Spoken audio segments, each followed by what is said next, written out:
Okay, in today's video we're going to be opening up this single speed freewheel or cassette. Comes off of a child's bike. These things often get a lot of use but very little maintenance, and this one needs a little bit of work. So I'm going to show you how to open it up and service the inside of it.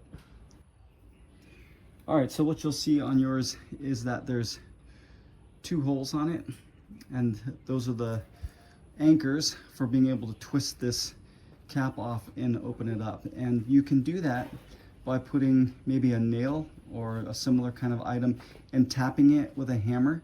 That's one way to get it off. A better way is to use some snap ring pliers, big ones, because you're going to need to stretch that hole and set them in there, and expect to apply a lot of force trying to get it off. So much so that you might even need to stand on your wheel.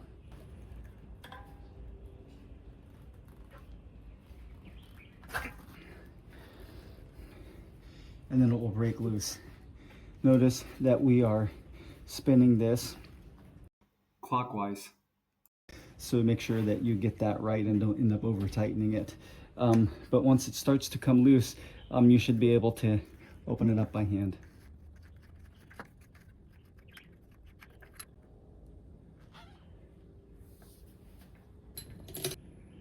All right, and here's what the inside of this looks like.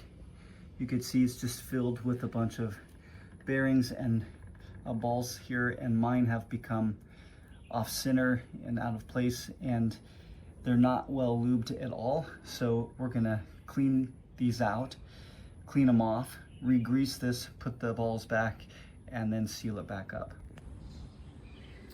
Okay, diving in now into this freewheel. There's a ring here that looks like we can just pull up. So we're gonna lift it out of there and set it aside. And then we have better access to these bearings, and I'm gonna take a magnet and try to scoop up these balls and then set them aside in a tray.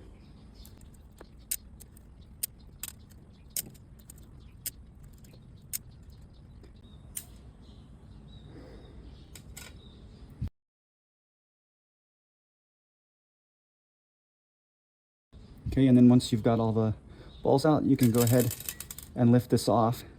And then what you're gonna find underneath it is a whole nother round of bearings. And as you remove these, you want to keep them separate from the ones that you previously took out, so you have the same number being reapplied. So we'll know how many came from the bottom and how many came from the top.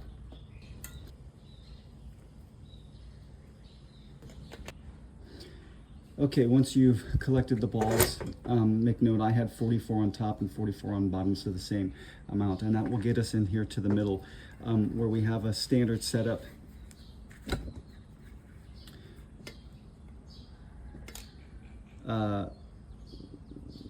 This is a 2-pawl system, and it's got a wire holding the pawls together. And so what we'll do is just slip in here to get the pawls out and take that band off. Okay, I'm going to use a small screwdriver to pull back on the cable, the wire that's holding the pawl system together, and look for the start of it.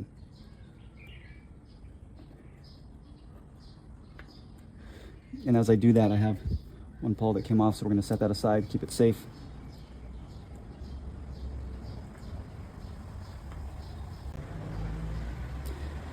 So I'm just going to slowly rotate this around. There's the other pawl.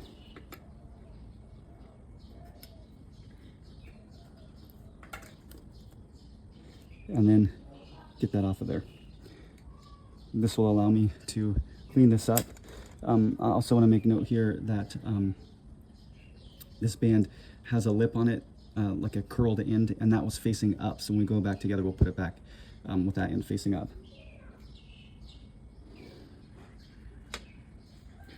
Okay, I'm sure you know how to do this, so I'm going to go ahead and clean this up, and you won't watch me do that, and then we'll put this back together. Okay, when you've got everything cleaned up, ready to start putting it back together, and we're going to start with the pawl system. So what we're going to do is get a really light grease. I'm using Slicoleum, it's a shock grease.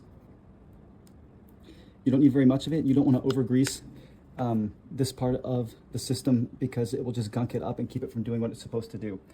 So what I'm going to do is get a pawl here and put a little bit of grease on the back side of it, and then you'll see on the hub that there's a notch here where that goes, and I'm going to set the pawl there. And then I'm going to get my other one, do the same thing to the other side.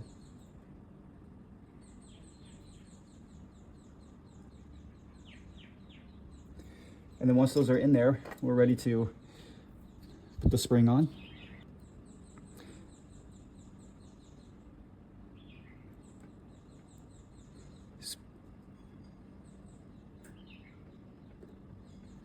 Spring is not overly complicated, but you want to make sure that you do get it set in there right. Okay, and you'll notice here there was a part of that spring that was facing up, and I've got that notch now against this little spot on the Freewheel, and that keeps it from moving around. And then you want to make sure that your pawls bounce.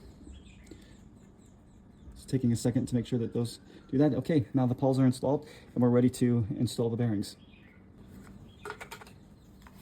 Okay, for this we're going to get a thicker grease, basically a bearing grease, cup grease.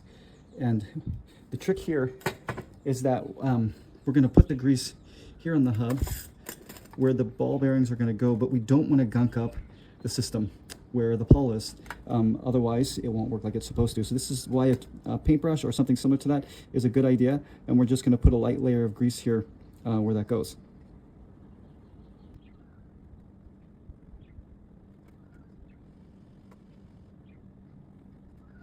It takes a little bit of time because you're trying to be careful with it.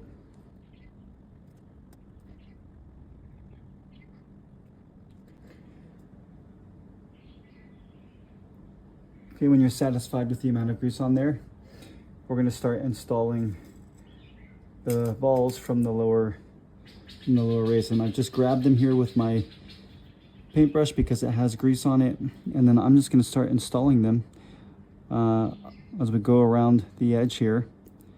And again, we want to be careful not to lose them, but if you happen to lose one, it's not the end of the world. Your system will still run without it, though it's not ideal, but it's not the end of the world.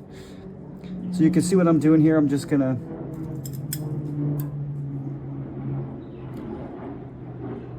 install these balls just like this, going around, and we'll come back when I'm done with that. Okay, once you get all of the balls on there, then we're ready to install the sprocket, or at least get it started.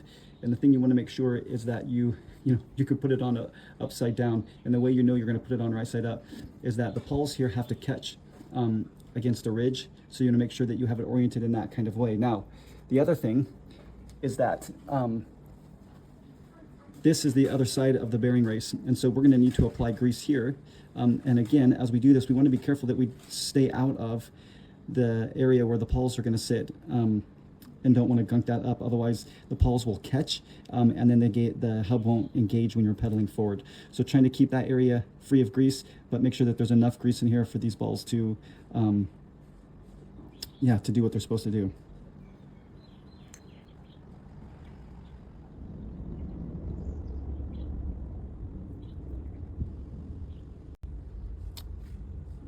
Okay, so we set it down on here like this carefully, and then if we rotate it, we can get the pawls to sit down and for this to go down on the right. And if you need a little help, you can get your fingers in there to try to help it along.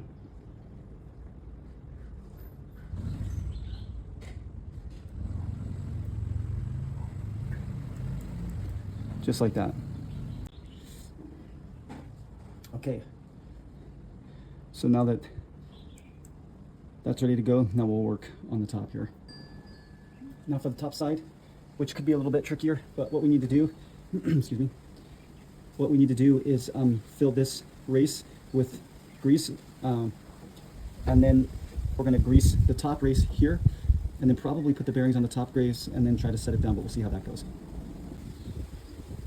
Okay, we just finished greasing up the race bearing here, being careful to keep grease out of the pawl area. The problem that I'm seeing here is that trying to install the balls here is going to be tedious and problematic because they're going to want to fall down inside of the pawl area.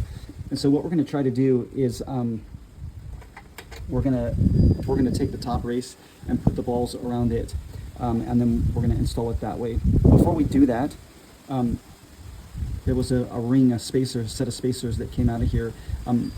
The order of these spacers doesn't actually matter, but the thinnest one, it was a bit of a wave washer, is the one that goes on top, and we can just set those right back down in there like that, and then we'll focus on putting these bearings on the top race, which is the cap.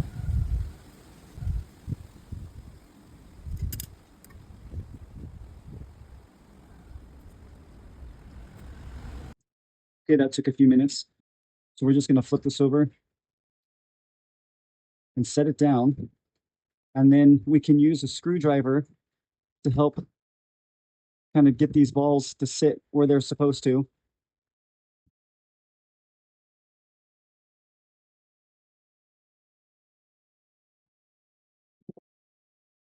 And then just slowly work it down.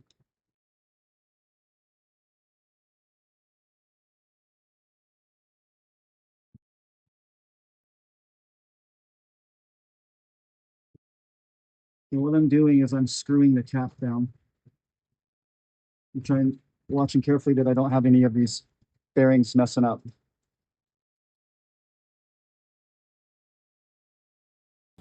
Okay, things begin to settle, and just going to keep screwing that down until we can't get any more with a screwdriver or a nail or whatever you're using, and then it's time to switch back to the snap ring pliers.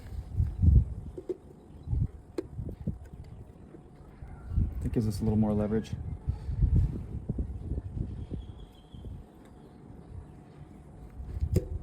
We'll just go as hard as we can on this, and that should be the end of it.